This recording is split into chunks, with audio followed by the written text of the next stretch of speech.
નમસ્કાર મિત્રો, હાલના સમયમાં બદલાતી ખાણીપીણીની અસરો માનવ શરીરમાં અનેક રોગોને આમંત્રિત કરી રહી છે.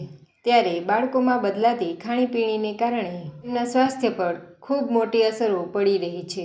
દેશમાં 5 વર્ષથી 19 વર્ષના 10%થી વધુ બાળકો તેમજ તરુણોમાં પ્રી ડાયાબિટીક જોવા મળી રહ્યું છે. સમય હતો જ્યારે બહાર જમવા જવું એ એક લક્ઝરી હતું. કોઈક તહેવાર કે ખાસ દિવસે બહાર જમવા જવાનું થતું, પણ બદલાતી જીવનશૈલી અને વીકેન્ડ કલ્ચરે બહાર જમવા જવાનું સાવ કોમન કરી દીધું છે, જેની ખાસ કરીને બાળકોના સ્વાસ્થ્ય પર સૌથી વધુ અસર થઈ રહી છે. આજકાલ બાળકોના ડાયટમાં pizza, burger, french fries, chocolate અને કોલ્ડ્રિંક જાણે રોજની વાત થઈ ગઈ.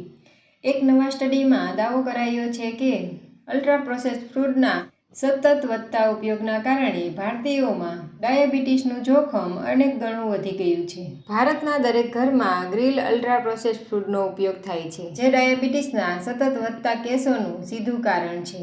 ભારતીયો માટે તાજેતરમાં જારી ICMR અને NIN ના આહાર સંબંધી દિશાનિર્દેશોથી જાણવા મળે છે કે 5 વર્ષથી 19 વર્ષની ઉંમરના 10%થી વધુ બાળકો તેમજ તરુણો પ્રી ડાયાબિટીક છે.